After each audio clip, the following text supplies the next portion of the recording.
Here we go.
Hello, ladies and gentlemen, and welcome to the Latin America show.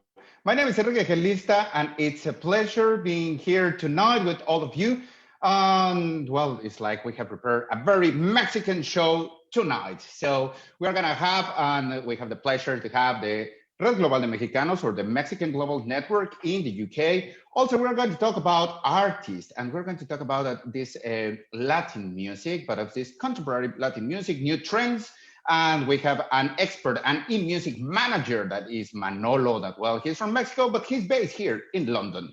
And also we're gonna have an extraordinary singer that she is or Paulina Sotomayor, is well known as Pahua, that, well, if you had the opportunity to watch the reel that we have, the promo, it's like you had the opportunity to listen that extraordinary beat, that extraordinary music that, well, she is going to present us tonight. And well, of course, I would like to ask you to follow us in all our social networks. You can follow us on Twitter, Instagram, YouTube, and of course here on Facebook. I would like to ask you if you please share this video with all your friends in order that more people, they know what the Latinos, what the Mexicans we are doing in different parts of the world. And also you can enjoy our culture, know about our countries. And well, as you have seen in the previous show, we have spoken about different countries. We have talking about traditions, food, drinks, etc. So it's a pleasure for us doing this program for all of you in order that you can know more about all our region. And well, I would like to say hello to mis amigos, Roger Alarcón. Hello, everyone. Good evening. Today, well, I'm glad to see you, a new program and Latin America show, but also as well to remember today was 1 year of the lockdown. Everyone's still here. We're going to be up. We're not going to travel much, but really happy we get the vaccination. So today, all the landmarks of around several countries there light up in yellows to commemorate all the people who lost their life. But we dedicate this program today. Thank you very much, my dear Roger. And it was really, it's an extraordinary background, the one that you have there. And on the other side, we have Whitney Noche. Yeah, I love what you said, Roger. It's funny because our school closed down over a week before lockdown. So for us, it was like a week of lockdown last week. But yeah, no, hopefully this will be the only anniversary. Hopefully we won't be sharing a 2-year anniversary of lockdown. So fingers crossed for that. Very excited for tonight's program to teach you a little bit of Spanish and a little bit more Mexican slang. So stay tuned. Excellent, Whitney. And also, well, I would like to ask you, yes, I know that we are like, well, is commemorating 1 year of this lockdown, that, well, it has been difficult times, but also it has been a time that, well, to meditate, to think more about what are we doing in general, and to learn different things. And I don't know, Roger, what you have learned during this lockdown? Something interesting? Well, something different? Yes, obviously, I mean, to learn something, another skill, it was a must do for most of us. I mean, it was time off to do what you couldn't do at home, to clean up your wardrobes, to clean up the garden, for some, to build some other stuff. What I did, new skills, is streaming live, doing this amazing program with you guys, which has been an amazing journey for all of you, and just to hear what the people said about this program is amazing, and it's very gratifying just to hear all that people who know more about Latin America. Mm-hmm. Excellent, Roger. And you, Whitney? Oh gosh. Well, I've done like the basics, learn the basics, how to give a good manicure, cut cuticles, whatnot. Put together furniture from IKEA. That wasn't fun. Just lots of little things. Make a good margarita. Love that. But actually, I want to reiterate what Roger said, because the show actually has been such a blessing, I think, for us and other people during this time, because it gave us the opportunity to reach out to people who might have otherwise been busy to participate. And so I just love what we're doing. And because of this opportunity, I've actually used the show this week in a lecture that I'm giving about Latin American activism and artivism through art. So I took some of the episodes and I showed it to the kids, and they're writing to those artists. So this show has given us a platform to talk about Latin America, but also as a teacher, it's given me such good connections and making more and more students who aren't just Spanish students aware of Latin America and what it truly is, rather than all the negative stereotypes that are just so off base. So I'm really, really happy and excited to continue this with you guys. So I'm grateful for that.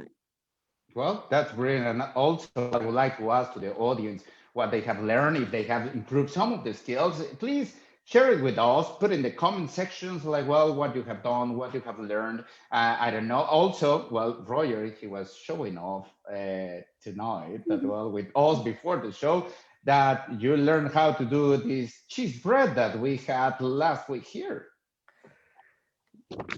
Look at this. Okay, you took also a picture of that. How was it? Obviously. Delicious, delicious. And let me tell you, I didn't call the chef. I did it by myself. No. Okay, so you followed the recipe that we post there and you did it. Yeah. I watched like 1,000 times the video just to memorize. That's normal. And also put pause and continue doing this and later this one. Exactly, yeah. Okay. But yeah. Are you available? And what about you? Via what do you learn? No, I want to order via Deliveroo. Are you available on Deliveroo? I need to register. Sorry. Well, that could be interesting. Roger, you have to share it with us, and maybe you have to send us something to just to check how tasty they are. And that you remember the images. You remember the images when you open it and you see the cheese like it was like that. Okay, now you're making us hungry. This isn't fair. Brilliant, my dear Roya. Well, I would like to say hello to our friends that they are connected. And actually, well, we have Gary Dancy. Abhijit, Gary was the first one who posted something, and not you, but well, Gary is saying hola a todos desde Londres. Hello, everyone. And also Abhijit is saying hello, Latin American team. Abhijit also is putting a Mexican flag. That is Mexican night. Vamos. Yeah, that's correct. Thais Carlotto, who is saying hola. Our friend America from the Global Network, from the Mexican Global Network. Also, she's here, as well as Jorge. So thank you very much for being here. We have here Annalise saying, hi, Enrique. Hi, Annalise. And also here we have Abhijit, lots of tandoori salsa and papas chorreadas. I'm learning Latin timing. Yeah, well, we're learning a lot of different things about Latin America. So thank you very much. And I think so it's time to go to the first part of the show. Let's go with Whitney. Oh gosh. Okay. Microphones is mute, Roger, please. I actually wasn't going to say that. I feel like you guys won't interrupt me tonight. But actually, you do that when you're teaching on Zoom? Oh no, first of all, I already mute them when they come in the room, so I don't have a choice. And if they're being silly, I kick them out of the Zoom. Oh yeah, I'm tough. I know Enrique's face. But I'm not the host, so I can't kick any of you guys out, unfortunately. So Enrique couldn't kick me out, so I'm gonna be good and be quiet and move on before he does. All right, guys. All right, welcome to the first part of Making Spanish Simple with me, Whitney. Just moving this over here and getting this ready. Okay, so since last week we started learning about question words, I figure we could learn the ones that we didn't learn and some basic questions that you might hear or use in your future travels when COVID is finally over. So now, similar to English, we use question words typically at the beginning of a question. It doesn't mean you can't in Spanish use at the end. But these are the who, what, when, where, and why question words.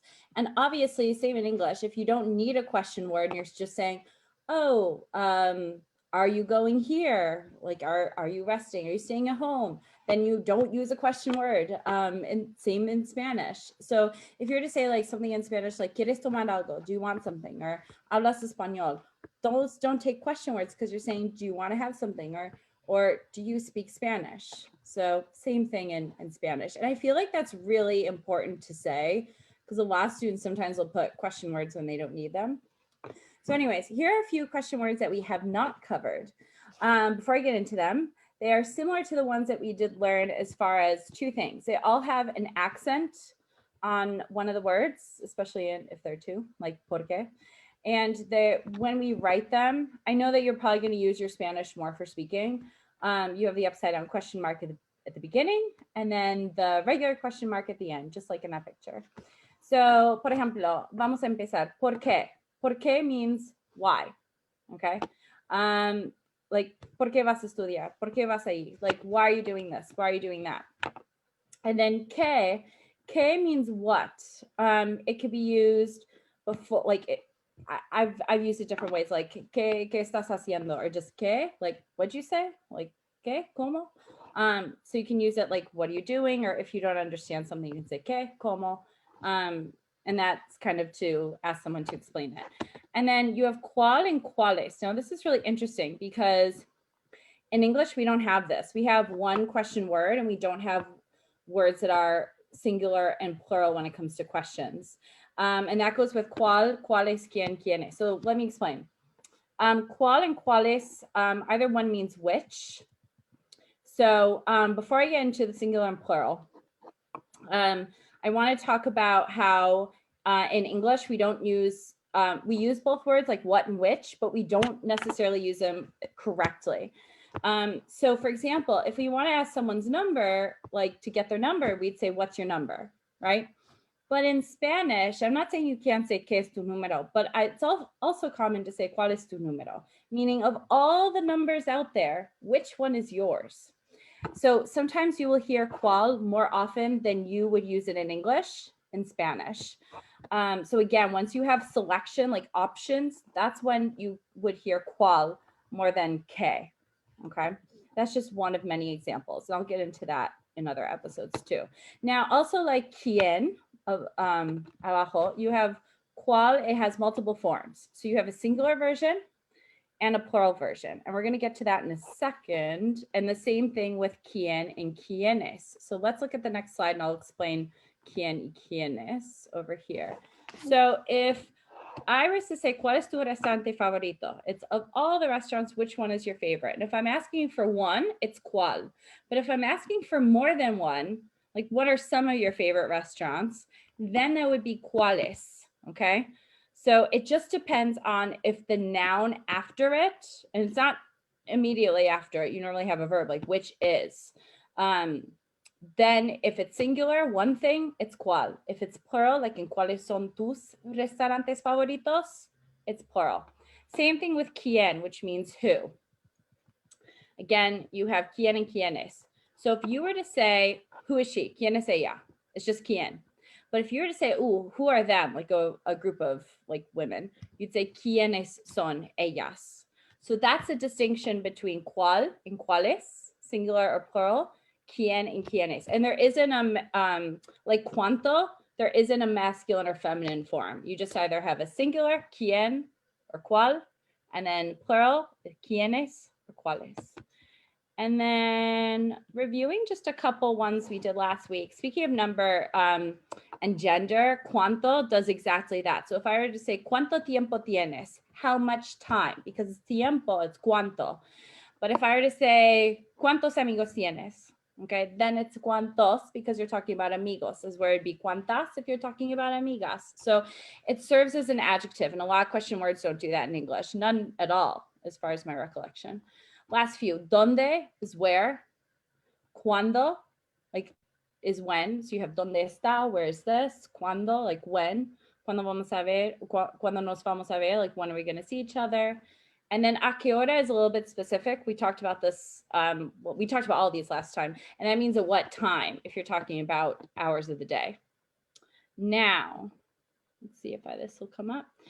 You've seen, so with question words like a qué hora or de dónde eres, you see the preposition. Now in English, we say like what, like where are you from? But in Spanish, it's de donde eres. You put the de, which means of, or in this case, from, at the beginning of a question. You don't dangle it at the end. And although English is the same way, often we don't speak that way, or at least as an American, a lot of us don't speak that way. And I'm making a huge generalization. I don't speak like that. I always say, oh, like, where are you from? So in Spanish, a qué hora, de donde eres. These prepositions go at the very beginning of the question, in front of the question word, okay? So that's something that's very different. De donde eres, we talked about where are you from. This takes the verb ser because we can't change our origin. So you could say two things. I'm going to give you an example. I could say soy de los Estados Unidos or soy estadounidense. So you can say I am from, like soy de plus your place, or soy estadounidense. So we're going to try that out in a second. Okay, so put it in the comments, de donde eres, soy de, and write your country. Where are you from? And before I ask, I think we know where, oh, I love these backgrounds that Roger's putting up. Before we ask where they're from, I just want to talk about one quick thing. Estadounidense, I'm not saying soy americana. Why is that? Enrique, Roger, you want to talk about this? Why am I not saying soy americana? Yes, you can. I think Roger wants you to say it, Enrique. Because all the people that we live in America, we're from America. America is a continent, it's not a country. Exactly. So America is a misconception because people, they believe that America is United States. And that's completely incorrect because Mexico is America, because Peru is America, because Cuba is part of America. All of them, they are in the America continent. Right. And by the way, guys, try and put in de donde eres, soy de. I'm waiting for some comments here. Yeah, in the French language, it's funny because like when I teach French, it's je suis américain. Like that's how you say American. But I think that the Spanish language recognizes estadounidense because most of the Spanish-speaking countries form part of the Americas, and I think they're a little bit more conscious about that. Okay, we're all Americans, but people from US is different. Yes. I'm not seeing any comments, pero Enrique, ¿de dónde eres? Let's give examples. Yo soy de México. No. ¿En serio? Yeah. No tenía ni la menor idea. ¿Y Roger, de dónde eres? I just copy the same answer. Eres mexicano también, no mames. Soy de Londres. Thank you, Garen. Muy bien. I have a gold star for Enrique, Roger, and Garen. Okay. Well, that's okay because we're just, yo soy de México. Ya, sí, muchos mexicanos en el público y en el show. Muy bien. Polonia. Interesante. Okay. So we have European, Londoner, and Mexican. Okay. And all right, that's all I'm seeing for now, but I will comment in the comments if you add a comment. So thank you so much. And the next part will be slang. So over to you. Excellent. Thank you very much, my dear Whitney. And also, it's like, I just want to remind, well, not to remind, I just want to say to the audience that tonight we're going to have also a quiz at the end because, well, we have a prize courtesy of our friends from Papatxoa that, well, Papatxoa, they are like creating different kind of jewelry. It's Mexican jewelry or, well, Mexican earrings and some bracelets, etc. So, well, it's like visit the, exactly, excellent, Roger.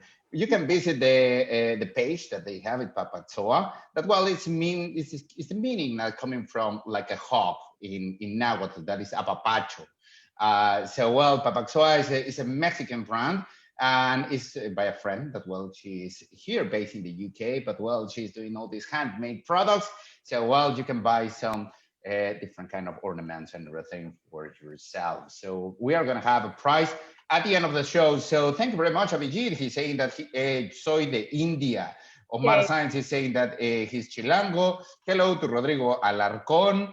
Thank you, Esvieta. Yaya Aguilera, hello, how you doing? Peter Ramos, peace and love. Hi, Peter.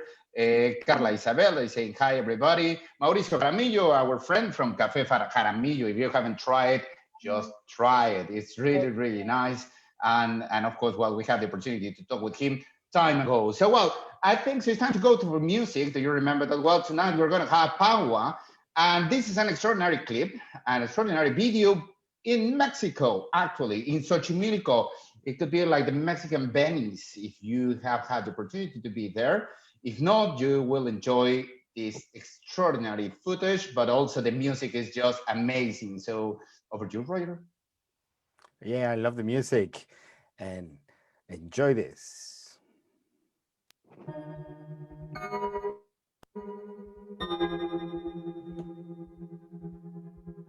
Vayayó, vayayó, vayayó, vayayó, el dueño del camino, vayayó, vayayó, vayayó, vayayó, vayayó, vayayó, el dueño del camino, vayayó, vayayó.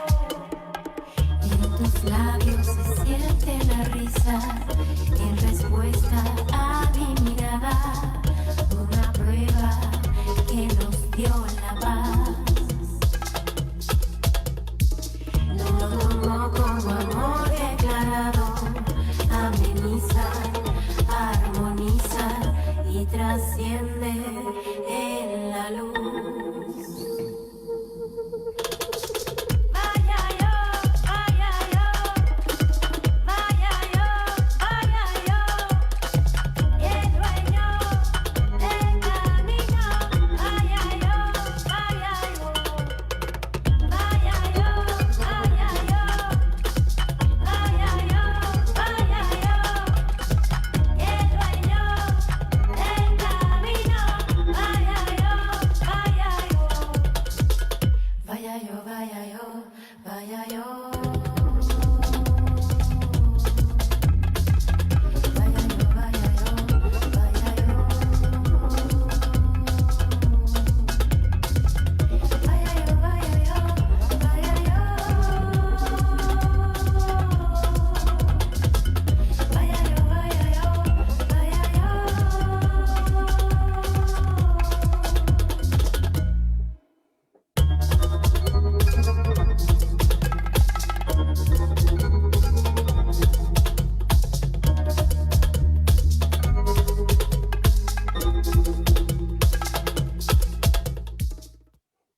Well, she's Pahua, and she's gonna be with us later during the show. And also, well, it's like just to remind, as the question that Whitney said is like analyst, she's answering. Yo soy de Sudáfrica, so we have people from South Africa, we have people from Mexico City, we have people from India, people from London, people from Poland. So thank you very much of you. And of course, Manolo Lopez, well, he's gonna be with us soon. So well, it's like let's start with our first guest. We're going to know more a little bit. What is the Mexican Global Network? And before we start the interview with OMAR, I can see Roger, you have a video. Yeah, of course. Let's see what it's all about.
Well, that is a part of the Mexican Global Network, Red Global de Mexicanos here in the UK. So we have the president and executive director of the Red Global Mexico here in the United Kingdom, OMAR SAENZ. How are you, OMAR? All good, yeah. How are you guys? And Whitney, how are you? I am good, thanks. How about you? Good, good, good. It's a pleasure to have you here, Omar. Thank you. Yeah, it's a pleasure for me to be as well to be here and sharing the screen with you. And I think so. Well, Omar, the basic question is like, tell us, what is the Mexican Global Network, or what is Red Global de Mexicanos here in the UK? Yeah, no problem. So just as a background, probably because some people know us as the Mexican Talent Network, and this is how we started a few years ago. So this now we are called Red Global MX, and we started as part of an initiative from the Instituto de los Mexicanos en el Exterior, the Institute of the Mexicans overseas in Mexico, and an initiative from the government to connect people and all the Mexicans that are living abroad. And the intention was just to connect and make sure that people interact and create these networks and participate as part of a community in the country where they live. And now, as a part of a global network, we are now, I think we are about 65 chapters around the world, and we are also have presence in more than 23 countries. So I think last year there were 2 other chapters that were open, and I think we are around 25 chapters. There are 22 in the region. We also have in Europe. We have chapters in America, in the Americas. So we have, or in America, as you were saying before, in the comment around about the America continent. But yeah, we have presence in many states in the United States, and we also have presence in Asia as well. So yeah, we have. So the intention is we probably cover. So we have around 12,000 members across. I mean, have been people coming and joining, but there are a lot of Mexicans that have been participated in the last 10 years as part of the global network. Wow. I have a quick question actually for you. I'm Yes. gonna ask it for a second. It sounds like you have so many of these all across the globe. What, especially when the pandemic ends, maybe, because I don't know how it works with the COVID, where are some places that you aren't like that you haven't established your presence yet that you would like to in the future? Well, a big opportunity is in Africa. So there's no presence of the Red Global in Africa. So there was intention to create one, I think somewhere in Morocco, I guess. But it was because there's a large community there of Mexicans. But yeah, so that's an area that is still not well developed in terms of the network. And Asia, expanding as well in Asia. I think the largest communities are obviously in the United States because there are a lot of Mexicans living there, and in Europe it's quite strong. And it's a bit different because the profile of the members is a bit different depending on the country.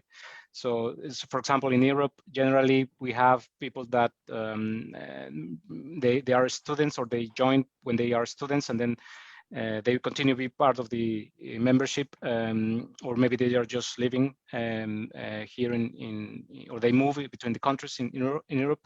But in America and South America, for example, there are probably, even that the population is big, and the chapters are still evolving as well. So we have chapters that are not just one country, let's say Argentina. So we have more than one chapter in the same country. So in Germany, for example, we have 3 chapters in the region because it's quite big. Maybe at some point we can get that in the UK as well. Great, thank you. And also, Mar, one question, because, well, we have audience that, well, they are like people from, as you have seen, well, people from Poland, yes, people from South Africa, people from India, people from the United States, etc. So people from the different countries. So it's like, what is doing here the yeah, global network now? So it's like, it's only a network for Mexicans, or what is the main intention of this Red Global? Yeah, so that's a good question. So it started as a community and a network for Mexicans. As we evolve and we actually now move towards a membership program where we are trying to just to also work with people that is not just from Mexicans, but that are interested to foster or to engage and develop these relationships with more people from Mexico. We have definitely, it's now open to people from anywhere. So as long as you have an interest to know more about Mexico, understand a bit more about the culture, understand a bit more on opportunities to develop projects, because that's another area that I think we differentiate from other communities and from Mexicans. It's not just about participate as a community or let's say, for example, in the video talking about entrepreneurship and technology. So we have certain pillars where we cover, so as is in the website right now. So we have different pillars. We cover things like academia, innovation, technology, entrepreneurship, and professional. So, for example, today we had a webinar with people from Shell, people from HSBC, and now we are also trying to bring more people from other backgrounds and other areas. So it's more about building projects with us. So if there's something that you feel passionate about, and it doesn't matter if you are from any other country, but you just, let's say that you have a technology, you want to develop that in Mexico, or the other way around, you are in Mexico, but you want to connect with someone in the UK or someone else in another country, and you want to have access to that technology or have access to those community and develop a network with them, then we can help you. And so that's why it's open. Obviously, with the pandemic, it affected us in a way that we are not running events, which was the traditional way to do networking. But we are running webinars, and we are trying to get as more people we can in our events and promote other activities like what we're doing with startups and entrepreneurs. And also, it's like one question: the network is like establishing what do they have, the members they have to do, or something, or how it works, how the members they are like interacting with the network.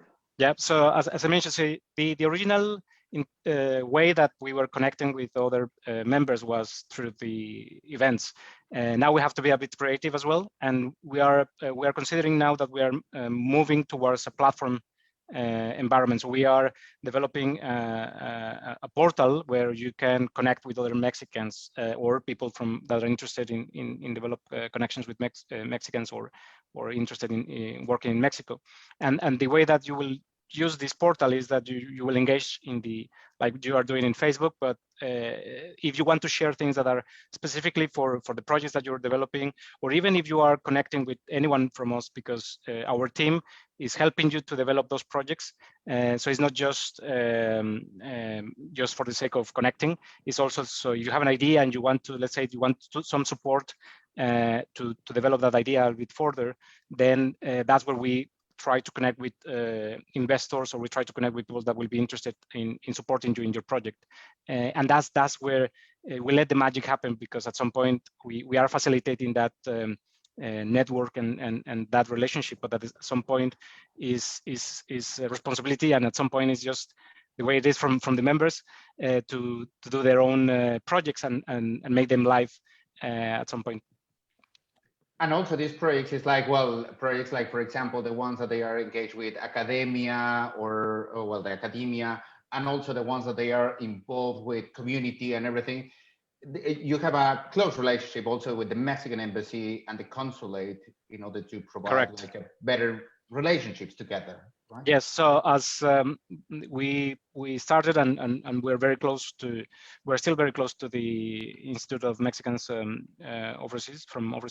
So we have those partner relationships. So obviously right now we have strong relationship with the Mexican embassy here in the UK and the consulate and other organizations. So we are not trying to be just our close organization. We try to engage and talk with other organizations, and if, for example, if anyone that is watching the show just want to connect and they're already running their own organization, we're happy to just connect and interact with other activities or people from our network to present and participate in other networks.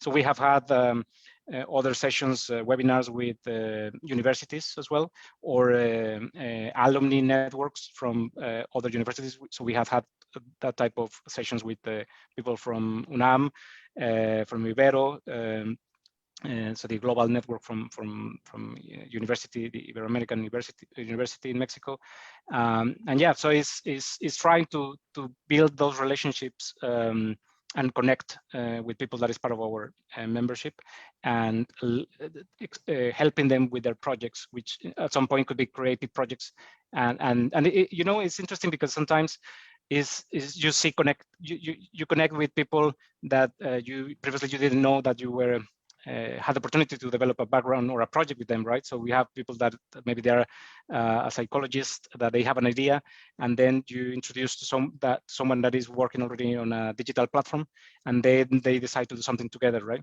Or like artists that are willing to present their arts or the artistic work to the corporate environment where they can probably get more funding for their projects. So there are a lot of ways that we can interact, and but it's important that the members, and that's the secret, I think, is we try to let the members decide how to shape the network, and it's up to the members to decide and just run the show, basically. We're just facilitating that for them. Yeah, and also in that way, it's like, as you were saying, they are free in order to do, and it's like you are just creating this kind of pool of different people that they can connect and they can meet, and they can, like, maybe if they have a project about, you were saying, creative industries or this part of business, etc., they can develop that one. And also something that I think so we discussed previously when we had some of our guests from Argentina, that we were talking about how to make relationships or how to make business in Latin America. That's important just to highlight here with the audience, because, well, sometimes in the Latin American culture, it's more about this kind of trust and friendship and just like gathering before making a business. Correct. It's more like just connecting people, and later on they are like ideas just coming around and saying, you know what, I have an I don't know, like an application, or I want to develop an application, and you're an artist.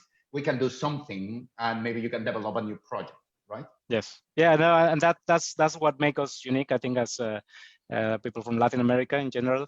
I was actually talking to one of the, so there's a UK Danish organization, well established here in the UK, where they are very similar to us, so in a larger proportion, but they are pretty much doing exactly the same. And the director or the president there, he was telling me how interesting is that we do business differently in Latin America, and when they approach the networking opportunities for them, it's just like, okay, we are going to be 1 hour, and we just do, you know, like the networking event will be just 1 hour, and then people go home, and then they can continue to have drinks or just go to the pub or something else. But it's not like in our culture that sometimes maybe we start maybe some activities for the networking event, but then it could be extended, I don't know, maybe the whole evening, and until you really connect with someone, and then you start like, because you previously just were talking about other things, and it is when you discover that you may have opportunity to work with them. So that's part of the differences that our network probably, or that I see normally in from the members that participate, but we encourage people from anywhere to join and participate as well. Well, that's quite interesting, because also in that way, it's our friends that, well, it doesn't matter which nationality you are from. If you're interested to know more about Mexico, to have an initiative that maybe you would like to create, a business opportunity, or maybe a community, a charity, etc. Because also there is CASA ALIANZA, that was part of the charity of the year. And last week we were talking about charities, and we have the opportunity to have Children Change Colombia. And the Mexican Global Network also, they have a charity that, well, of course, they are like, it's a charity that is established here, but also they transfer the funds directly to Mexico in order that, well, they can have more benefits. And this is more about house for, or it's more about orphans, right? Or yes, so they help, they children. Needs. Yeah. So to build, so they don't have opportunity to have a place in Mexico, so they can help them with the construction of the places or the houses for those children that don't have anywhere where to live. So yeah, and that's when I say the members are the ones who decide which how they shape the organization. Basically is because they select, you can, once that you're a member, you can vote and decide which charities you want to support or which type of activities you want to do for the next year. And yeah, so it's part of what we offer for our members. But the important part is participate, to engage with the rest of the members and share ideas, because that's important. So there's a lot of things that until you discover and you start talking to people is when you realize that there's an idea that you can actually develop further, and we're here to help you and support you with the projects you have. Brilliant, Omar. And also, what is the network, or well, sorry, the social media or the website that they can find if people they are more interested about to know more about the Mexican network, where they can find? Yeah, so we have a portal. So it's Red Global mx.uk. So that's our portal. So we are posting news there. So recently we run an activity with the Mexican embassy, and we were providing or sharing profiles of successful Mexicans or people that were key during the pandemic, and that were supporting the NHS and other activities. So the essential workers, that was the project. So we did that. We have our profiles of some members, some others are not members, but they are part of the community. So they're well-respected and talented Mexicans who have supported the NHS. We also have our Instagram and our Facebook websites, pages, and those are at, you can find us Red Global MX United Kingdom in Facebook, or Instagram Red Global MX UK. And I think it's the same one for Twitter. So we're also posting there. Brilliant. Also, well, America, that, well, she's from the Red Global. She just shared here with us in the comment section. So you can see that, well, if you want more information, you can click over there and you can know more about what the Mexican Global Network, or Red Global de Mexicanos in the UK. If you're a Mexican and you are interested, also please join us to know more. If you are, it doesn't matter, as Omar said, where are you from? you can join directly. I say join us, right? Yeah. Okay. Well, I'm part of the Yes. of the network, so yes, it's like yeah, I know. It's like yeah. Sorry, Roger. No, me too, Yeah, me you too. me No, too. yeah, me too. No, it's really interesting, and I always have the question because many Mexicans, they ask me, why should I join Mm. to Red Global? Where it's a lot of people in different areas, and they say, well, I think it's only technology or it's only for students. Well, just in a quick one, do you recommend to anyone to become a member? Yeah, absolutely. It's a good question, and it's the one that I always get since I joined. But it's important, yeah.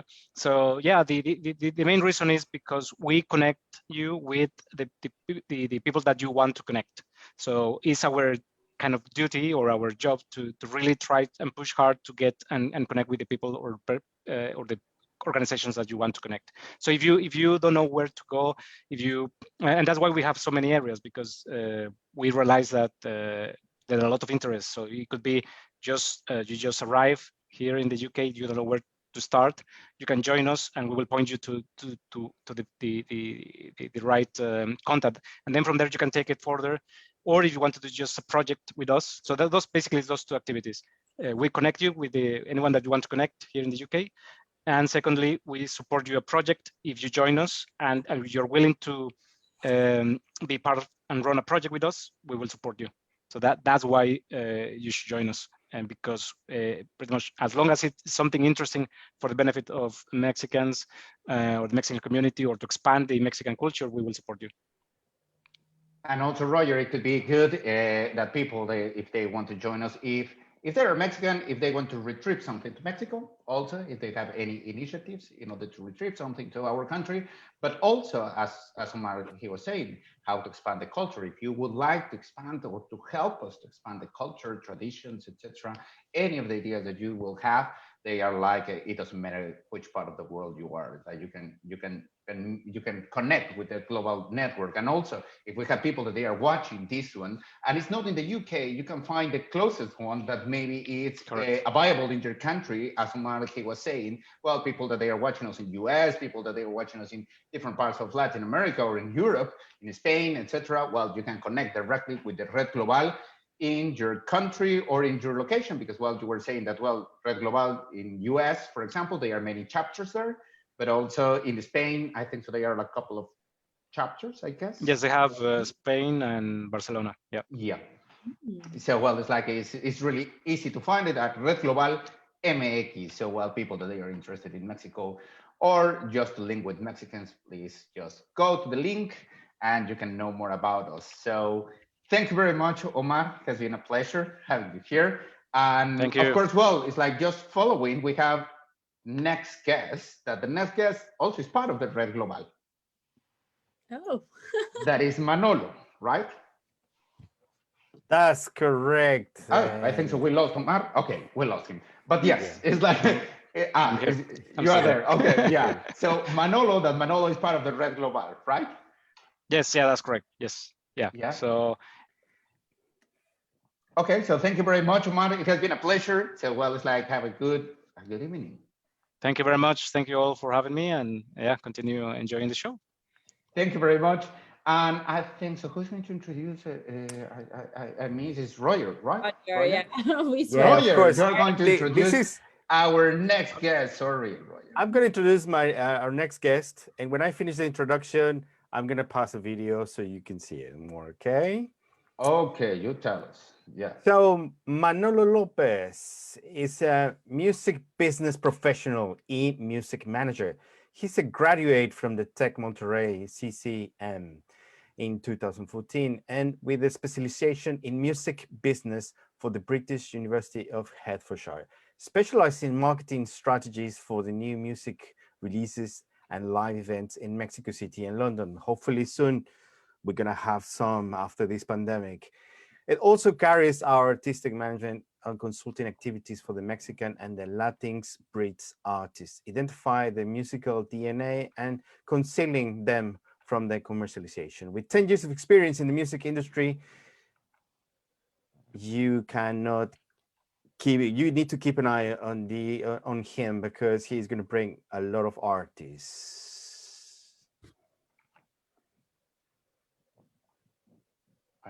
And And let's see this video. okay. Let's Yeah. see the video.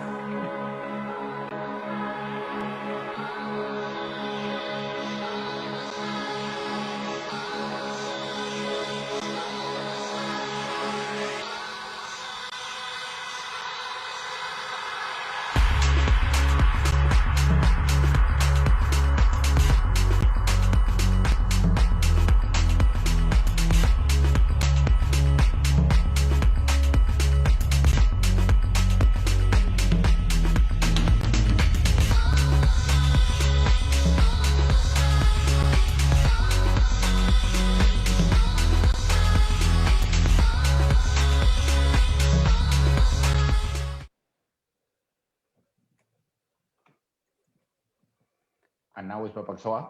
Yeah, well done, Roger. Yeah. So, well, I think so. What are you doing, Roger? You get Sorry, lost. sorry. You get lost No, no, no. completely. Like, yeah. It was okay. it was my computer. My computer was stuck. It didn't react. You know, this happens on the live events. That's you know, correct. sometimes. Right. But Yes. welcome, Manolo Lopez. Hola, It's a ¿cómo pleasure. están? How are you guys? Thank you for having me. Okay, Manolo. Well, the first question after that introduction, you've been in the music industry. Tell us, what is your origin? What was your passion? How everything started, and why London? So I think it started when I was in like a very young age. I remember asking my dad and my mom to go for gigs, to live concerts, but I was not actually able to go by myself because I was underage. And I just remember actually mom and dad struggling a little bit more with a lot with the speakers and the sound systems, you know, because like when you go to a concert, rock concert or like any type of music, is like very loud. So I think the passion for music is starting from then, and I decided that I want to be involved in kind of the production of live events or music festivals, and then eventually got enrolled in a university degree back in Mexico City, which is called Music Production Engineering. But I like from the very beginning, I was like, okay, I'm going to get myself involved in the music industry, but I want to be part of the music business. And then, I had the opportunity as well to do like an Erasmus exchange program between my Mexico City's university to the University of Hertfordshire. That was almost 8 years ago. So yeah, I feel a little bit old right now. But that was kind of my first approach to London and the British music industry. And that was just only for 6 months. And I was like, you know what, I think I need to do more. I need to explore more, because 6 months is not enough for like London actually being the capital of British music industry. And I think we all know that the British music is massive around the world. And we as Mexicans and also in the US, we know all these kind of British invasions, like from the 60s and the 90s, and now it's still like going on. But I think things have changed in the past, I would say like 10 years in terms of the Latin American music, especially in Latin America, and in the US, of course, is like a big movement at the moment. And I think the UK is left behind. So yeah, that's why we're here in London, because of my passion, because like eventually without choosing it, and like I got lucky just to be here in London, I would say. But yeah, just promoting more Latin American music. And well, just that the audience, they know, it's like, well, she's a promoter of different kind of artists and different artists in general. And do you remember Pau Pestana, that, well, she was with us here like, I think 2 it was weeks a couple ago. of weeks ago. Yeah, Yeah. 2 weeks ago. So it's one of the artists that Manolo is promoting. And also, we're going to have the pleasure, because, well, we agree something between Manolo and the Latin America show, that, well, Manolo is come and he's going to tell us a little bit about the trends, about what is happening with the music industry, Latin American industry, etc., in order to bring you the up-to-date information about the trends, the music, and everything that is happening. So Manolo is going to support us, because also you have a podcast, Manolo. Yeah, so like here in London, I've been doing lots of things. Like last year was very difficult for the music industry. It still is. So we're trying to just recover from that specific crisis. And, you know, like 50% of the income of the music industry worldwide comes from live events. So right now we're just like desperate to get back to live concerts and festivals. And hopefully the vaccination and the virus is contained here in the UK.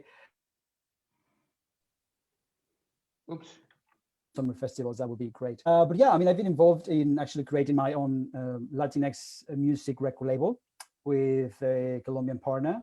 She is an expert of Latin American music press here in London and also like in Colombia. Like myself, I do have key contacts and network in Mexico City and New York. So it's all about like creating a network, you know, and also within the mix of promotion, we do have the podcast that is called the Latin X Music London Showcast. We like to call it Showcast. It's like a new word that we're pushing it out there because it's not a radio show. It's not a podcast. It's just like in the middle. And now on Spotify, there's a new format that you can have like talk sessions and then the music from the Spotify catalog. So it's actually kind of a combination of different parts, and at the end you have the complete radio show, and then you can listen to it every month, because right now we are dealing with like production costs and everything. So yeah, every month we are releasing a new podcast. And yeah, actually Pahua, she's going to be with us in a few moments. She was in an interview as well in our podcast, like I would say like 2 weeks ago. And then Pau Pestan as well, Venezuela, living in London. She was with us in the podcast as well. So yeah, it's basically all about promoting the Latin American music, that I really want to also make a difference between kind of the environment and the spectrum of the Latin American music in the UK, because perhaps we can get lost a little bit. For example, we have the first section, which is like proper Latin American music from the roots, but I can call it like that, you know, like proper like salsa, cumbia, vallenato, in like even mariachi, you know, we're talking about like a proper Latin American music genre from Mexico. And then we have like this kind of huge thing about reggaeton, urbano, urban music. And then there's kind of this part that is blooming at the moment, which is Latinx music. We took that term from the US diaspora and say like, right now in the Spotify, for example, in the US is massive, this kind of Latinx music playlist that you can actually listen to it on the platform, as well as like Instagram accounts, YouTube channels. Like the Latinx music community back in the US is quite strong at the moment. So we took that term and then it was like, okay, so we're not like proper Latin American music, like traditional Latin American music. We don't only play with reggaeton, because we know that reggaeton is just one small part of the whole spectrum of the new Latin American music. And then, okay, so let's call it Latinx music, because it's combining also like proper British music genres with Latin American music rhythms or instruments, and also like speaking Spanglish or Spanglish and English. So it's like a mix of like the new wave of Latinx music. And also you saw it in the video.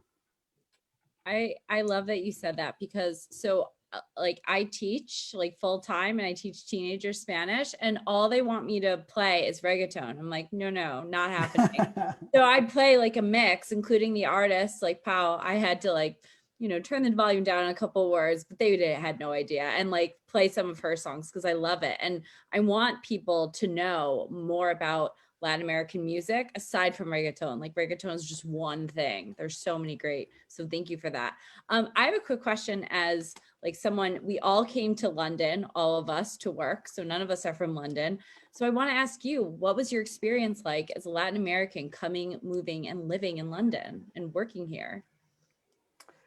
Well, I think it's been, I think it's a little bit difficult for immigrants, specifically Latin American, and there are not a lot of information about how we're doing as in like Latin American community, even though we are one of the biggest communities growing really fast in the past 10 years. Now that we have a census, I think it was last week, right, that it finished. Yeah, we're going to see the data after that. So But it's still, it's very difficult. It's like the conditions that we face as Latin Americans are very precarious, I would say. So it's quite difficult. I don't know, like, for example, myself trying to get involved within the British music industry, and also bearing in mind the current situation of the crisis by COVID-19, you don't know if it's actually the reduction of the like there are no like positions available in the music industry, but it's still, for example, I have a master's, I have a university degree, and then you apply for the whole process, you send CVs to like record labels, small, medium, major record labels, and sometimes it's like you don't get like any feedback back, you know. And I have been reading some articles about like some Latin American people actually changing their names to a more British name to actually be more, to be selected, you know, almost just to be shortlisted for the first time. So yeah, I don't know. I think my experience, my proper experience, has been not really good on that end. But once again, like I don't know if it's because of the crisis. Yeah, because actually I got here in a very weird situation. But I think so. You're right, Manolo, because I think so there is a lack of knowledge about what is Latin America, and that is actually what we're trying to do with this show. Because it's like, as you were saying, for example, people they don't know that, for example, Mexico is the 15th economy in the world. So we're talking that we have in the world like 200 countries, and the 15th economy in the world, that means that it's massive. They don't know that, well, first producer of silver, one of the most important producers of automotive industry, etc. So it's like, as you were saying, they don't have the complete scope about what are we talking. Well, we're talking about, for example, music, that, well, how massive is a market of 130 million, 120 million people, and all the possibilities and all the challenges and everything. I think so that, well, yes, it's like it's very interesting what you're saying, because it's like, I think so I face something similar in the financial services industry, because they believe that we don't have like the standards or like the worldwide standards. However, in Mexico, I can tell you that, well, I used to work for a company that, well, we established the finger readers in 2000. So it's like, it was like one of the first companies in the world establishing a bank, establishing this kind of thing. So it was like, we are in some of the things, like could be music and everything, like in the state of the art. However, they don't have the knowledge here in the UK. Yeah, totally. I can actually speak within the music industry. I don't know if you know these guys, but Mexico City, it's the world's streaming capital by Spotify. And actually, a year ago, I was at the Spotify Awards in the National Auditorium, El Auditorio Nacional, there in like a beautiful Reforma Avenue, almost like the Champs-Élysées in Paris. Yeah. And yeah, it was massive, you know, J Balvin and a lot of international like artists were there on the green carpet. So yeah, we have the opportunity to be involved within this kind of world. And as you said, Enrique, they have a very undermined like perception of our profiles and our experience. But also I think it's also like a fire for us to create, like, for example, these spaces, as in like the Latin American show, like myself, the podcast, then the record label, and to be like entrepreneurs, and always we're fighters. And I was just gonna say really quickly, like being in education in the States and now here, it's so underrepresented in education. Like kids barely learn a thing about Latin America, history, like geography, even literature. So it's like up to us as Spanish teachers to teach all of it, and that's impossible. So I think that's also where it stems from, like being like lack of being educated about it, but that doesn't make it less important. Does that make any sense? Like I think totally. More kids to it too in education, because that's how we're going to like demystify and debunk all the stereotypes and have them learn about how wonderful these countries are and how evolved they are. Yeah, totally. And still, like, again, in the music industry, for example, they don't know how to deal with this kind of massive wave of Latin American music from Latin America and now in the US, especially here in the UK.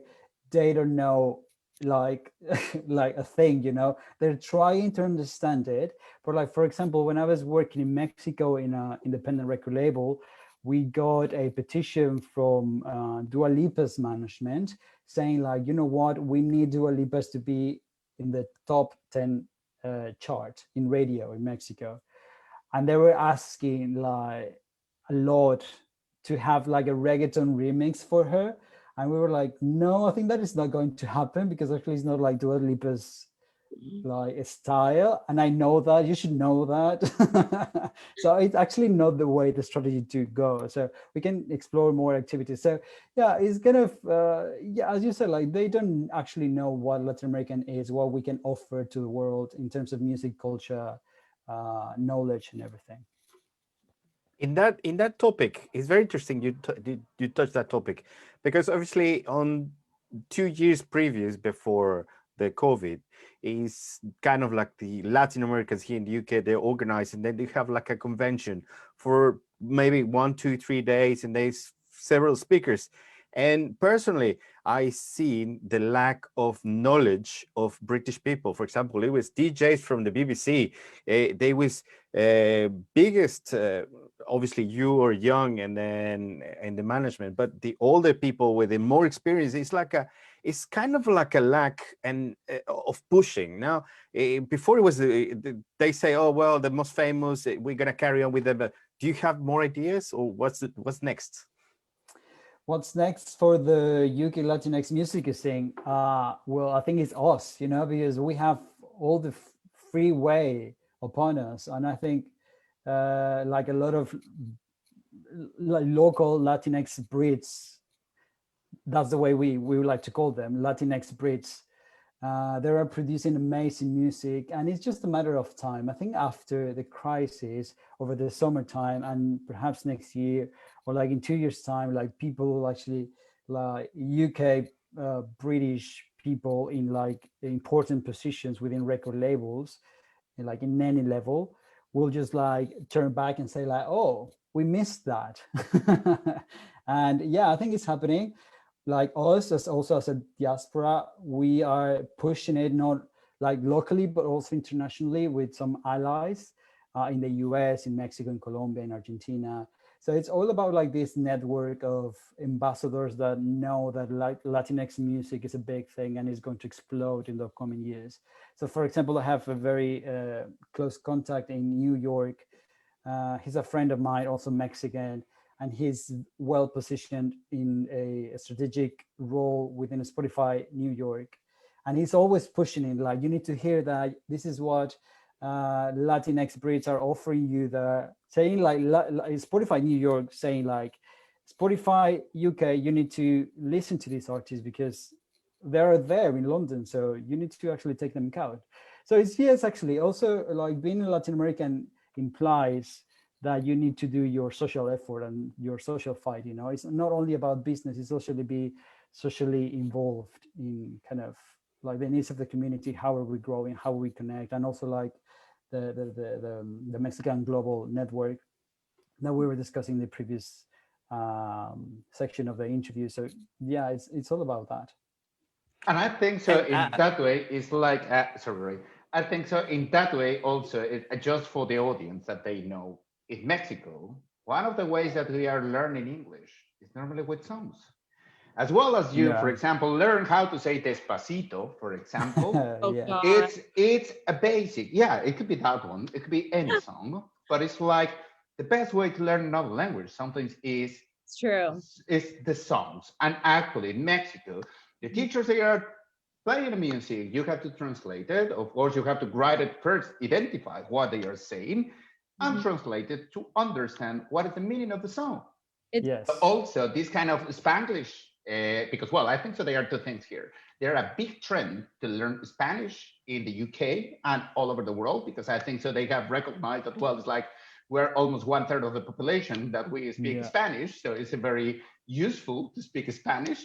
And music with this Spanglish or only music in Spanish, it could be a very good way to learn and to develop your skills to learn Spanish. Yeah, and just on that note, the Arts Council of England, I think established like 2 years ago, Spanish as the second language for culturalization and learning.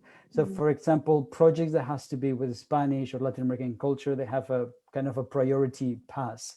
And that's why we have some example as FLAWA, the Festival of Latin American Women in Arts here in London, La Línea Festival, La Clave Festival. All those festivals of Latin American are being even more supported by the Arts Council of England right now. Mm. Yeah, no, I was just gonna say I agree because I use songs all the time, and it's good for like to look at structures and how language is formed, and at times translating, but also the messages behind it, which are so important. And what is- also, I have here some comments. Very Sorry, good. Roger, go.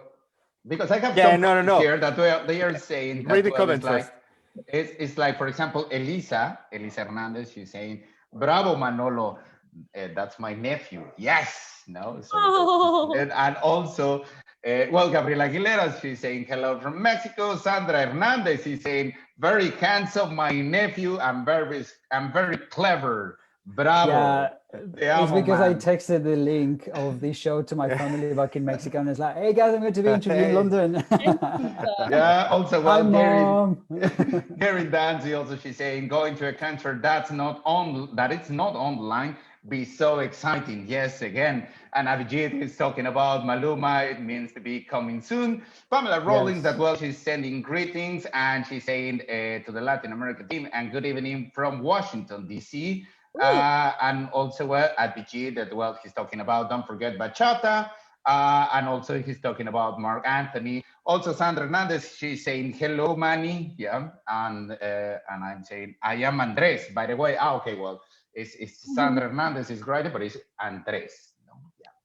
Yeah, actually, I have to say, Maluma is a very good example of how Latinx music is expanding here in the UK, because Maluma's music is not being aired on radio, yet he was like here 2 years ago and he sold out the Wembley Arena. Yes. And now he's the cover of GQ UK with like a massive coverage and interview and how his Colombian dream. And I mean, it's also like a consequential of Shakira's development over the past decade, you know, because she's massive and she's Colombian. So like the world knows that Colombian music is Shakira and then is Maluma. So I think it's more, we need to repeat kind of that process in the terms of how we commercialize more Latin American artists, or in this case, Mexican artists, you know?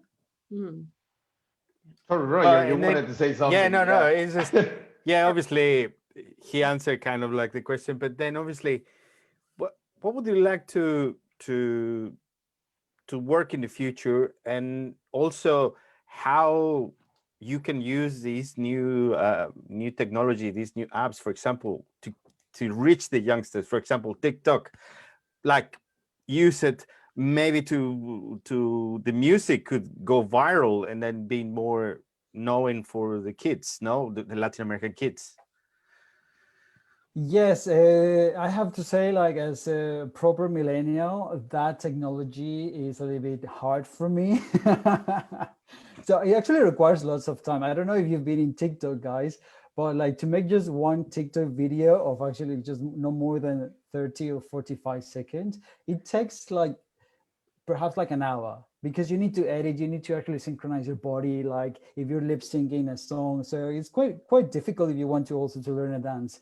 So yeah, I mean, the first step, I think I need to get involved with more like young generations, like Latinx people here in London, in the UK, they can help us to cover that area on TikTok.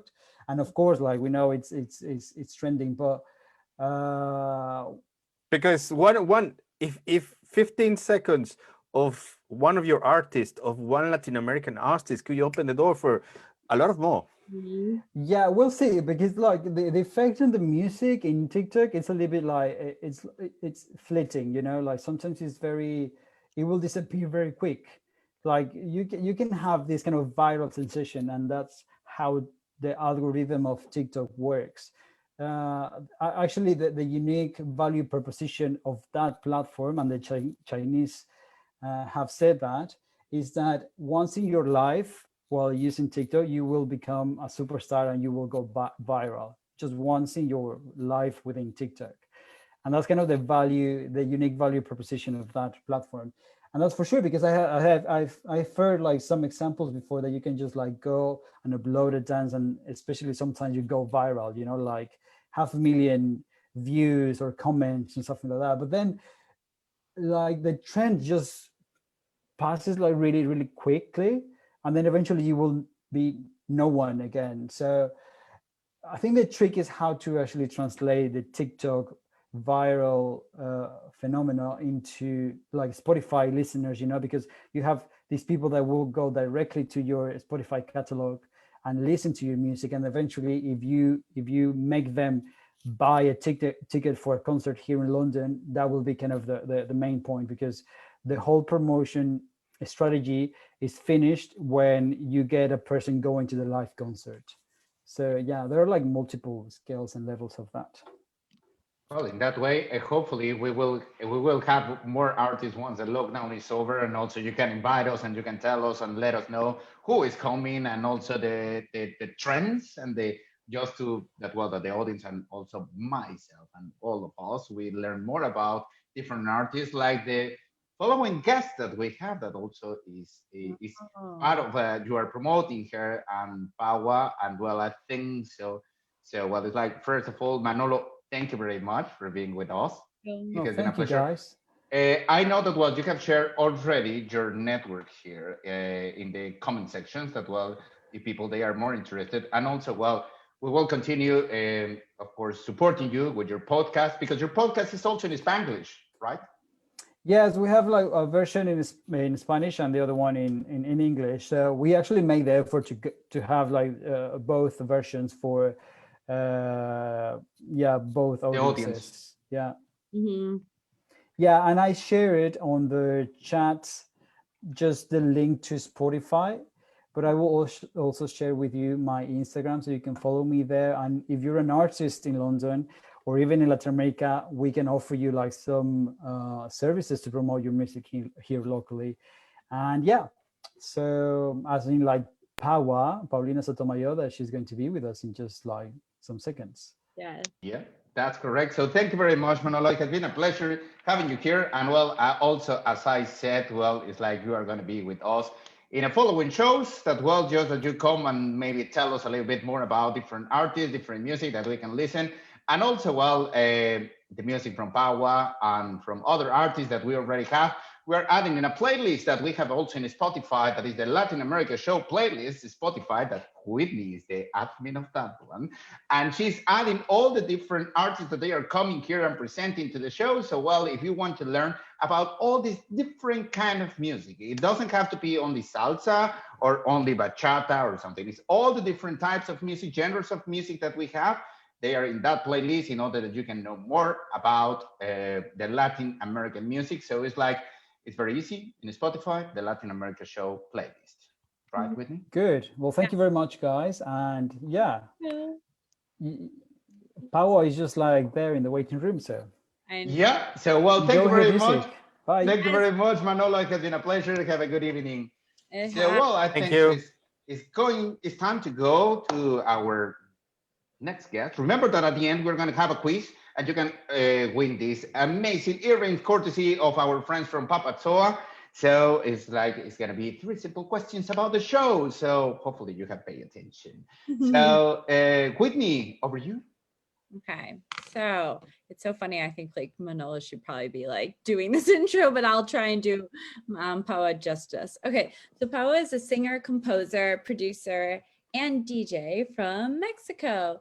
Her very special sound represents femininity, nature, inner strength, and self-discovery. Recently, she released an album to represent her folk electronic sound, paired with inspiring messages and her profound and positive lyrics. So welcome, Pahua, to the show, and thank you for joining us tonight. Hello, how are you guys? Good, how about you? Hey, Very good, thank you. We're Very good, thank you. Good. You are now in Mexico City, right? Yeah, I'm in Mexico City. That here is beautiful, and we have a lot of sun, and I know that you guys are on the cold. Yeah, Well, actually, we have sun in the morning. Today was a sunny day. That's great. Like, yeah, I think so since Saturday or something. It's quite cloudy, partially cloudy, No, but it That's was great. Monday. I was outside. 'cause- I love to say the guy who turned on the light, which is the sun, it comes to work. The other guy who turns on the heater, he doesn't come. He says, "No, I don't want to work today." Yeah, but he's he got like takes like 7 a months or holiday more. for but he takes holiday like for 9-10 months. Yes. Yeah, I 7, know, 8 months, yes. because I remember that I went to London in 2014 in November, and it was like super cold for me, and that was like anything because yeah, I know that maybe on December and January it's like super cold, but I Yeah. remember that was super cold, and I played there at the British Museum of Art. Now we don't say that it's super cold. We say that it's super normal. It's your Yeah. normality. No, I'm in Buffalo, and like it's the temperatures are colder there in the U.S. But then in London, it's the rain. It's like a damp cold, which makes it colder Yeah. than it says it is. I'm Yeah. gonna get back on topic though. Yeah, totally. So I just wanted to ask you, I want to talk about your career and the many facets. And I swear like one interview won't cover all this because you're so talented. You're a singer, songwriter, producer, DJ. So what made you get into the industry and discover all these fascinating roles? Well, I started when I was like super little because when I was like super young, my dad took me to like singing lessons when I was 6 years old. So I started there with a mariachi, that is like regional music from Mexico. And I was there for 12 years. And then I started like with the drumming, I started like looking for Latin beats and also to play congas and bongos, and was like another kind of cycle for me in music. But it was beautiful because I understand that I was also like a very rhythmic person in music and that I have that kind of talent. And then like when I was 24, I started another band with another friend, and we were playing like folk music, and I was the drummer there, and I also was the singer. So it was beautiful because I was like drumming and also like doing choruses, and was like super fun because you need to understand like the independent ways to do that, like to sing and also to drum. But it was like super fun. And then I have another band with my brother that the name is SOTOMAYOR, and it's like a fusion of electronic music with Latin rhythms. And I guess that it's one of the best bands that we have here with this kind of projects because we don't have a lot of electronic Latin rhythms bands here. So it's great to see that we have a very good context for the industry and also for Pahua, that it's something that I started during the pandemic. It's beautiful to see that it's growing up very fast because I have now one concert that is going to be next week. It's of young women, and it's beautiful to see that it's going to happen. And I have a band with two of my friends that are like super musicals, so I am very happy. So when is that one? Because also you are going to perform something online, right? Yeah, For I'm gonna Flower. play. And that is in April. I think the 17th of April. Yeah, with or Carl something. Jader. Yeah. Yeah, with Carl Jader, and it's gonna be awesome. Yeah, but I'm gonna play there. He's an amazing person. Him, yeah, I know. Yeah, and I love the music that he plays. So I guess that maybe my kind of music is the same that from Carl. So it's gonna be great. And it's gonna happen a very 16th quick and one from Carl. 17th of April. A very quick one from Carl. He was DJing on Glastonbury on the very last day in one of the best scenarios, which it was like a cenote, like a cave, like the Mayan caves from the south of Mexico, because Glastonbury adopted that, and it was amazing. Wow, that's amazing, and I'm so glad to know that you take a cenote there. Like, but that was the stage. Yeah, that was a stage. Obviously, here, as Manolo says, music from Latin America is coming, and in one of the best festivals, which is Glastonbury, they adopt that, and it's in a scenario. Well, obviously, we don't have Glastonbury for 2 years. Hopefully next year, but there's like a cave, like a Mayan Oh, the cenote. stage. It was like Wow. converted like in a The cave. stage. Amazing. Amazing.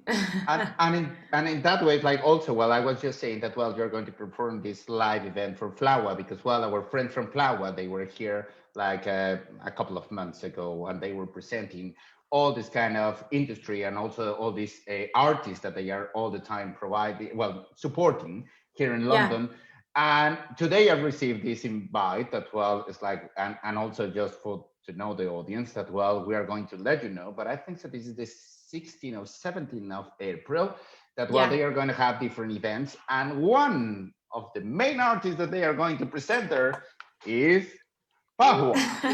Yeah, And I'm gonna exactly. play a lot of Latin rhythms like Colombian music and also cumbia, like Mexican cumbia, Peruvian cumbia, and I really like that kind of music, like Latin wave and also like folkloric music because I'm on that. So yeah, it's gonna be great. So in that way, don't worry, we are going to promote you, and we will let you know to the audience when the date is coming. Also, it's like actually today we received the email, so we couldn't prepare the proper slide or the proper information to provide because also they are like many events that Flower they are gonna have, and of course they are closing with this concert that is with Pau. So it's gonna be just extraordinary. And in that way, it's like I just want to move a little bit forward. Excellent. Thank you very much. Great. That one. Yeah. Yeah. You just took like 1 minute. Yeah, it was Here it is. it was easier. Yeah. Well done, Roger. Yeah. Perfect. And well, of course, well, you have this, we were talking about this fantastic music and everything that you're doing. And also you were telling us about the band with your brother that, well, it's like a special kind of music that you were creating, this electronic music, if you want to say it in Yeah. that way. So it's like, you were known also because, well, you have a very unique style and very unique sound to your music. So how would you describe it, or what is the type of music that you are creating and release? What type of music? With Pahua or with Sotomayor? With Pahua, with Pahua. With Pahua. Okay. Well, Pahua it's a mix of Latin music with folkloric music and also lo-fi and down-tempo beats.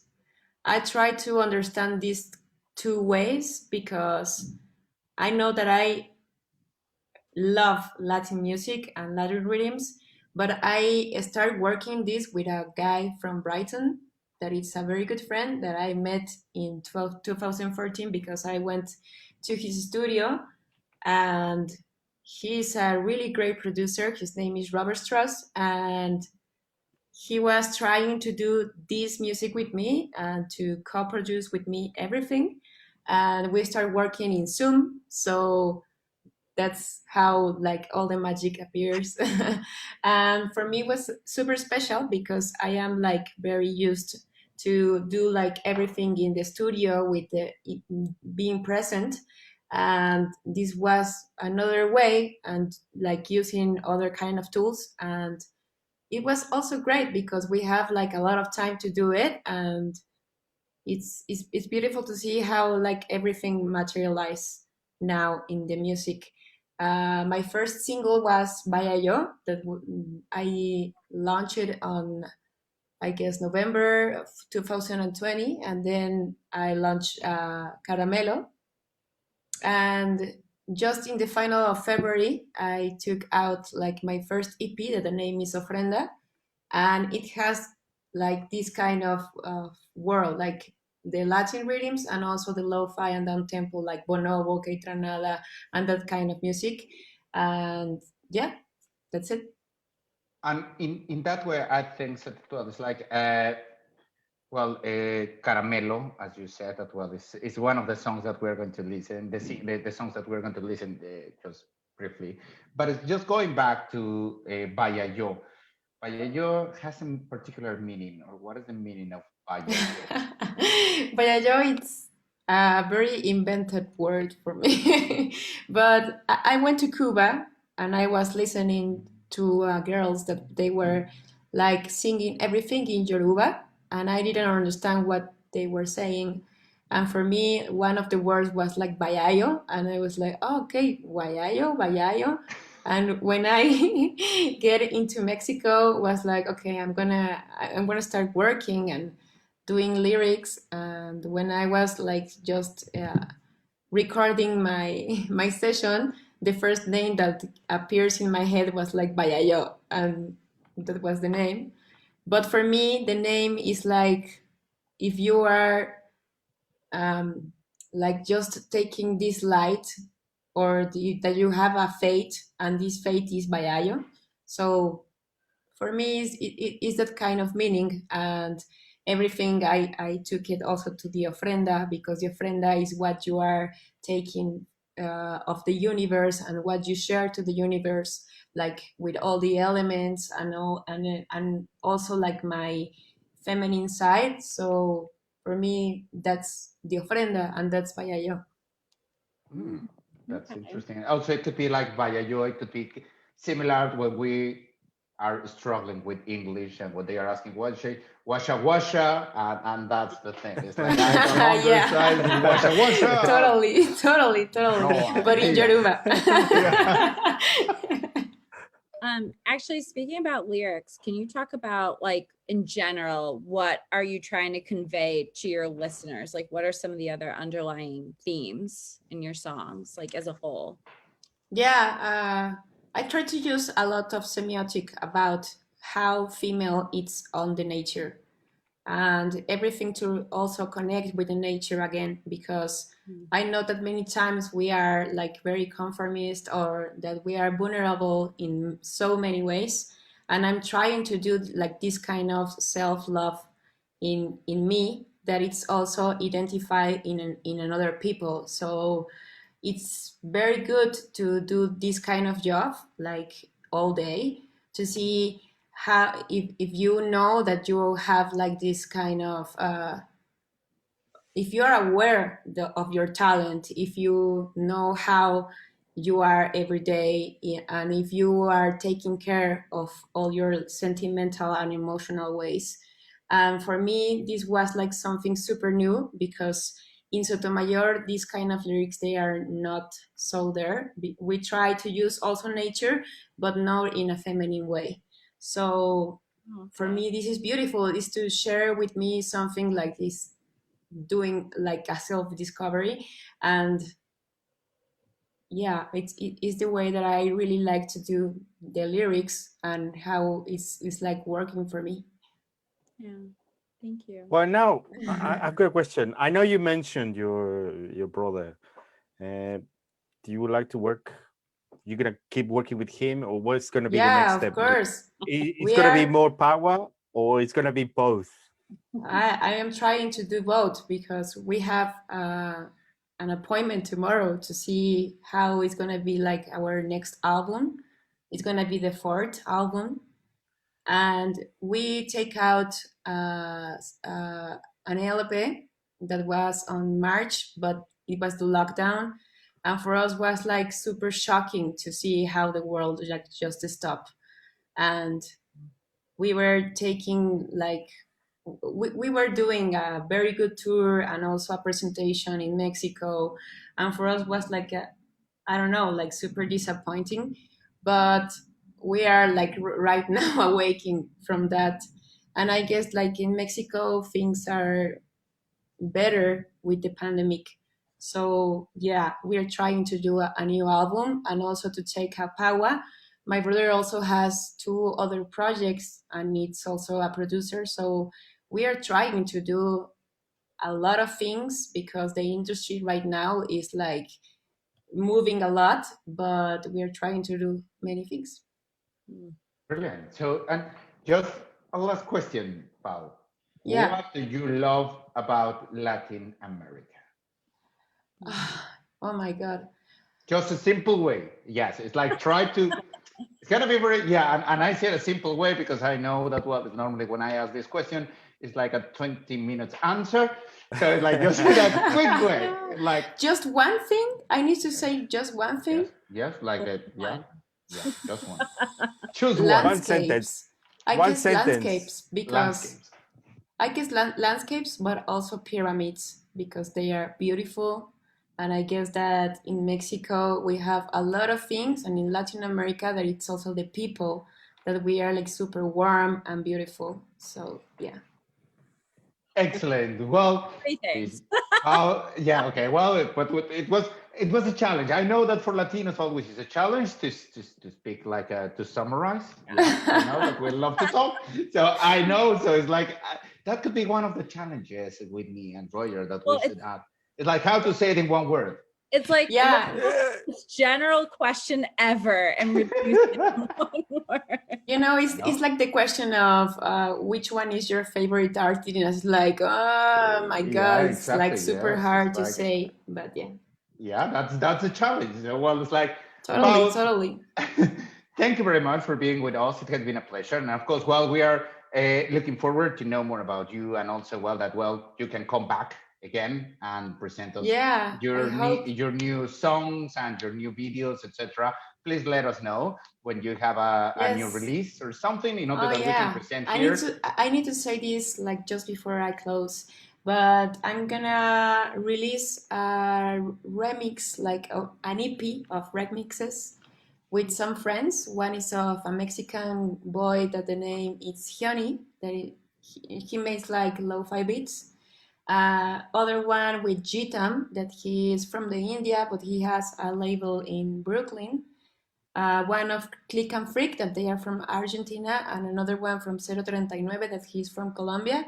And it's gonna be a super awesome EP of remixes with electronica and beautiful folktronic beats.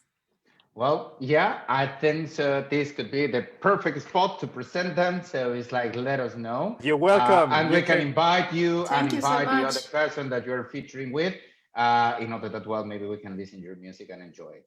Thank you so much. Have fun. Thank you very much, Paul. So, well, Pau, before we go to thank you very Caramelo, much. that Yes. also it was one of the songs that, well, she was talking about. It's like, let's go for a quick quiz in order that you can win something extraordinary that, well, is these earrings courtesy of our friends from Papatxoa. So, well, remember, Whitney, explain how is the instructions to Okay. So answer. Yes, we'll let put the every teacher single just say. answer individually and hit send. No, I'm kidding. I'm kidding. All right. So you need to, is someone typing? Oh my gosh, you guys are so funny. Okay. How many questions? Easy, you're like, oh my God. It's a teacher. Hey, it's a Yes, teacher. you're a man. teacher. Paul, I she can was hear just everything. texting us like, Yes. hugs. And who is texting? Who is texting? Oh my gosh. You're like, Oh, so if- sorry. if Oh, you're- Pau. But if well, a student- I go now. Oh yes. Have fun, bye. guys. Thank you. Bye bye bye. bye, Paul. Thank you. If a student is smiling, looking at their laptop, I'm like, I know it's not what I'm doing in class. You're messaging your friends, you know? Okay. So, so you're putting, I don't know how many questions there are. Normally there are 3. Are there still 3? Yeah. Okay. So you are going to put every single thing in one answer and then hit send. When we are done with the questions, you are done responding. If you don't, we will not look at your answers at all. How about that? Okay, that was a little bit tough, but yeah. You Okay, have well, so it's like, to okay, yes. It's You like, asked me that those are the rules for tonight. okay, just in one row, if you can put like the 3 answers, that could be, and later on click enter. So please don't set the answer before. And don't worry, we are not going to block you from the Latin America show if you don't do it properly. Don't worry about it.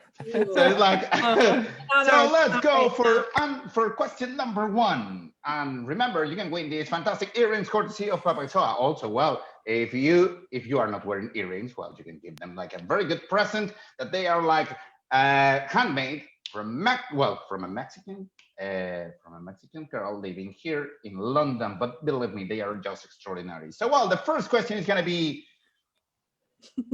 this is going to be true or false. Okay. Oh, I see. Is the Mexican network only for Mexicans? True or false? Yeah. So remember, don't send your answer. Put a comma, and later on you're going to put the next one. Okay. Yeah. So the second question is going to be, in which industry is Manolo working? What kind of industry, or which industry is working? Amateur questions. Oh my God.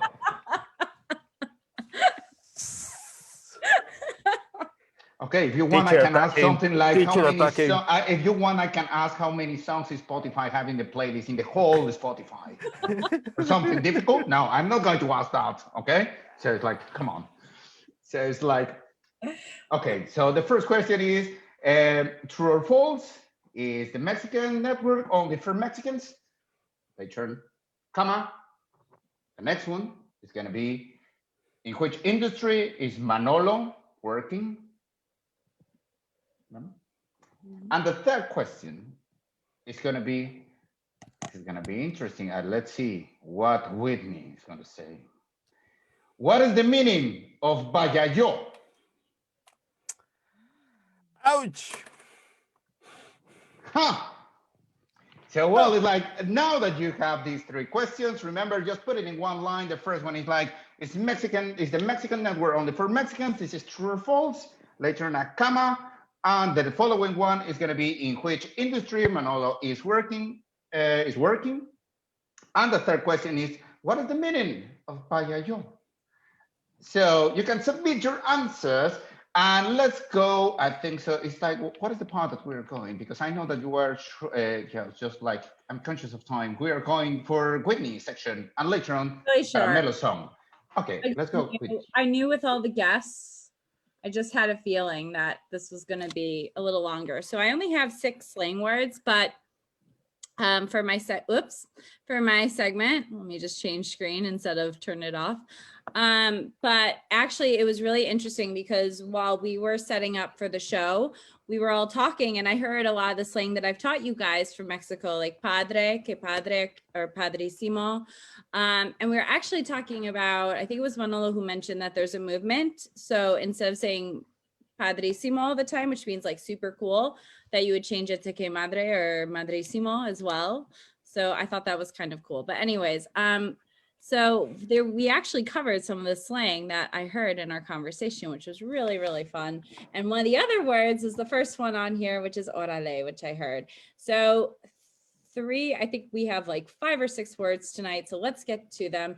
Orale. So this word is hard to translate, but it's a reaction that could be made to express like encouragement, shock, surprise, or even excitement. So if you hear it, it's not necessarily a bad thing.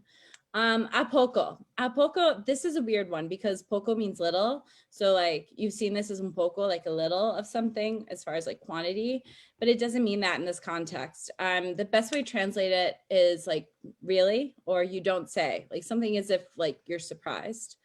And then no hay bronca. So the word bronca normally means something like anger or telling someone off, kind of like I do to poor Roger and Enrique all the time during my segment. But no hay bronca means like it's not a problem. So so that kind of makes a little bit of sense. And then finally, 2 more. Varos. So we've learned like slang to say like certain types of currencies. Like we learned how it's like a mango in Argentina, and bolo, I think in Venezuela for Bolivar, and varos, it's like saying like quid in British or bucks in American. It's a short way to say pesos. And then finally, un paro. Un paro this means like a favor. So instead of like saying me puedes hacer un favor, you can say me puedes hacer un paro. Can you do me like a favor for me? That's it. It's really short. So also because shameless plug, I just had my website redone by a good friend of mine. So if you go to makingspanishsimple.com, you can subscribe, and I'm adding more content every single month. And there you can find all my social media as well. So that's it. Actually, the word paro, Yes. or el paro, it's interesting because it has different ways that you can use it also. Yeah. Because, well, for example, Sí, when you're at, I don't know, secondary school, elementary school, yeah, it's like, if you're gonna have like, well, you know, that sometimes kids, they are kind of like a struggling strike. and they are Oh, having yeah. issues, so a kind of fight. Uh-huh. In case that I don't want to do it, I can ask someone, please hazme el paro. So it's like you stand up from this situation, yeah, Yeah. for this particular one. And also, hazme el paro, sometimes, most of the times, when you're not means, it's talking about money. It's Yeah. borrow me, if you can Yeah. lend me money. Yeah. Like It's like, yeah. hazme un Like I paro, said, no? It's like, I need like money.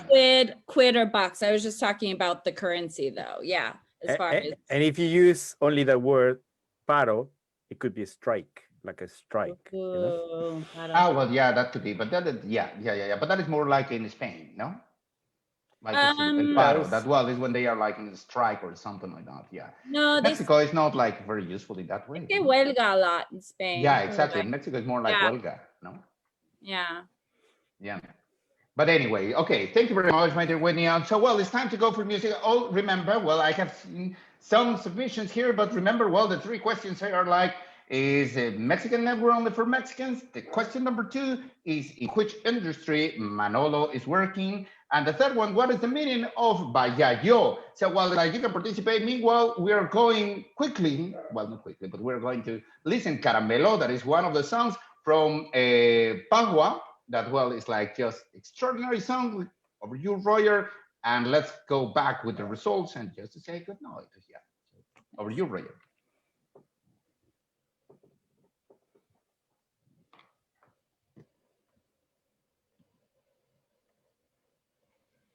Cuando me acuerdo de ti, volteo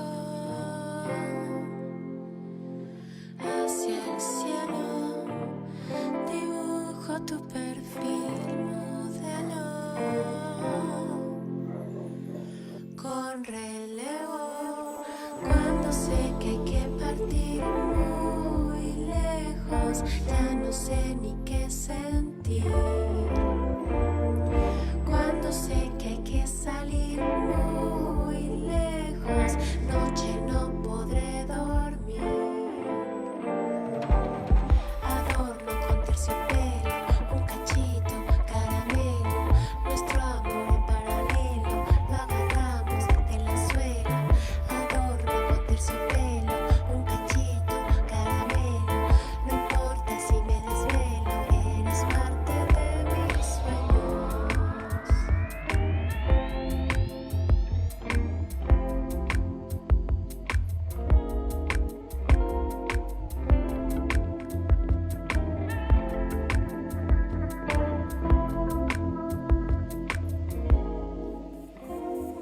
Nos volveremos a ver, será cierto.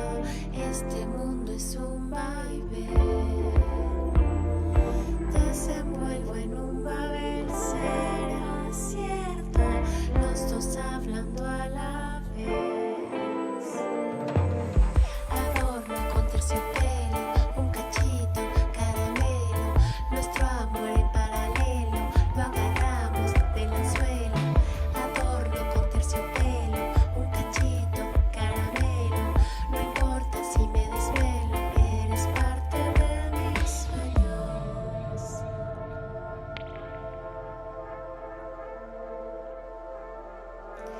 Eres parte de mis sueños.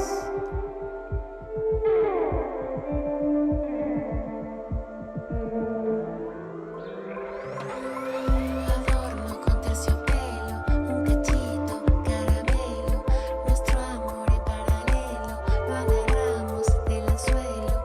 Adorno con terciopelo, un cachito, caramelo, no importa si me desvelo, eres parte de mis sueños.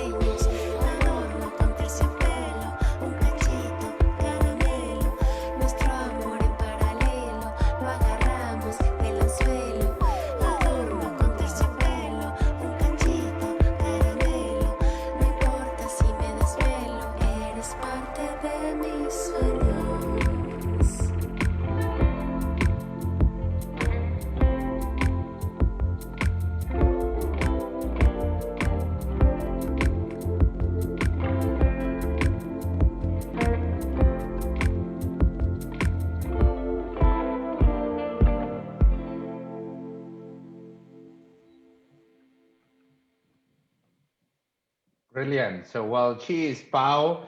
And well, also it's like, well, as here I have seen a comment from Annalise that, well, it's so relaxing music.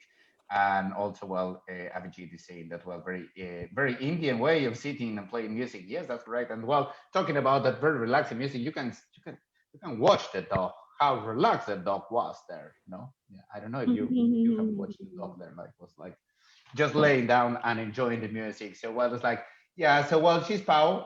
Of course, we're going to add the songs in our playlist, the Latin America show. However, it's like you'll have all the details from Pau and also from Manolo if you want to know more, or the Latin or the Mexican Talent Network or the Mexican Global Network. If you want to know in the comment section. So thank you very much for all the people that they were participating.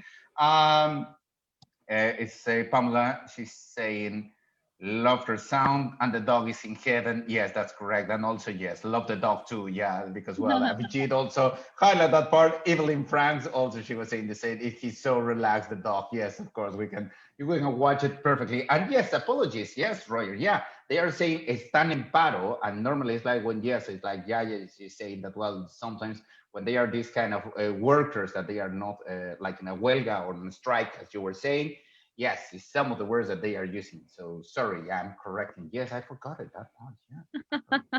Yeah. Oh, you're not always right. No, I know that I'm not always right, but I was just learning. I'm just still learning. Yeah, because I just forgot it.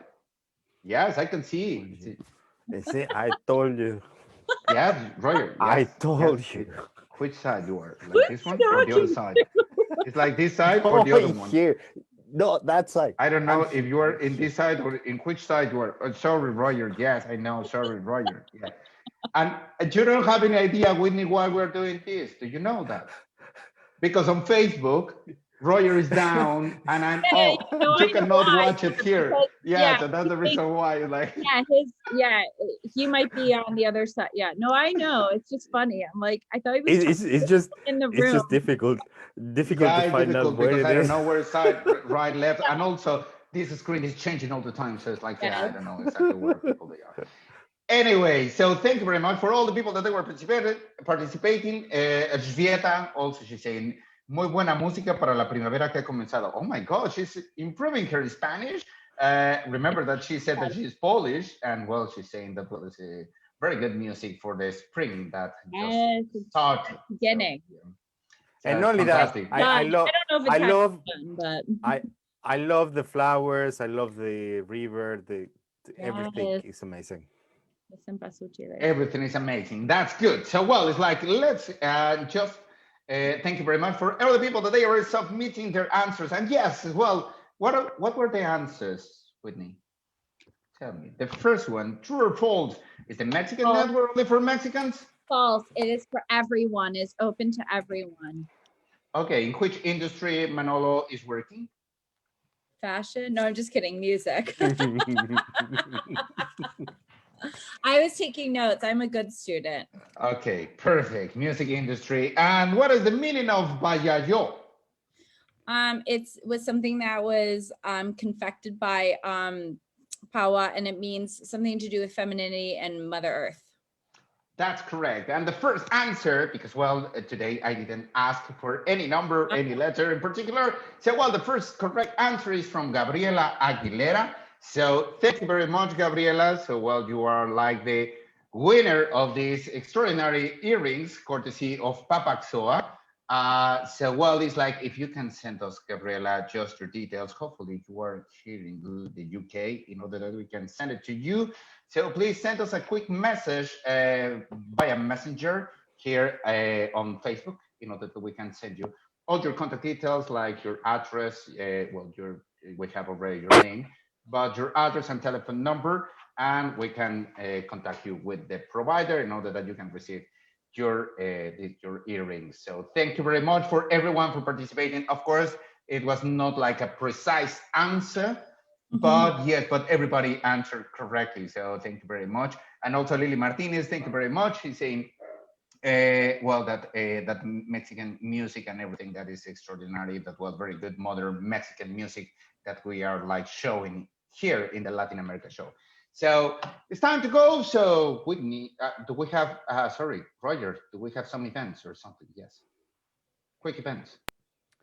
Well, this week we have, thanks to friend from Latin Indian events, it's a Sundown Salsa Mix live stream every Thursday. If you feel like I want to dance with my only drink in front of the computer, yes, this is for you. It's a live stream every Thursday. Why not? We could do it on Tuesday, but no, it's Thursday of the month. And also, if you want to keep listening music, latinradio.co.uk. Also, they do the live streams every Friday on Mixcloud. So keep that Latin American feeling in the music Thursdays and Fridays. You know it. I will post it later on Facebook. And obviously, thank you very much for our guests. This was an amazing program. It was extended a little bit longer, but it was really interesting. I love the topic of the music. And also, again, these amazing landmarks around UK today are light up on yellow. Just celebrate, well, not celebrating, but it's just like a remember all these people we've been sick, and we have 1 year of the lockdown. Thank you very much, my dear Roger. On the other side, well, we have Whitney. Yeah, I already put my shameless plug in again. Subscribe, please, please, please, to makingspanishsimple.com. Also, on that website, you can find all the links to the Latin America show live stream shows on Facebook. It's linked directly, so you can watch it from there as well. Finally, Pahua's music is now on our Spotify playlist. So search the Latin America show. We have one playlist, and all of our songs are just added there. It was a really great show. I'm looking forward to next week. Don't really know what's going on, so I'll let Enrique spoil that. Well, actually, there is not a lot to spoil. Sorry? Actually, there is, yeah, well, yeah, I will say it. Don't worry. Thank you very much, Whitney. Go for it. So, well, yeah, next show, we're going to have a little bit of mixture between art, and also we're going to talk about samba. So, well, it's like, don't miss that show. And of course, well, remember to share this video on your Facebook, and you can subscribe to our YouTube channel. And also, well, please share and recommend us. And also, if you know any Mexicans or any Latinos that they would like to come to present something that is interesting to the show, please let us know, send us a message to our Facebook page. It's very easy to find us in all the social networks. We are the Latin America Show. And remember, the live Latin America Show is every Tuesday, 8 p.m. London time. My name is Enrique Gelista. It's a pleasure being tonight with all of you. Thank you very much. Have a good evening and have a good Bye. Bye.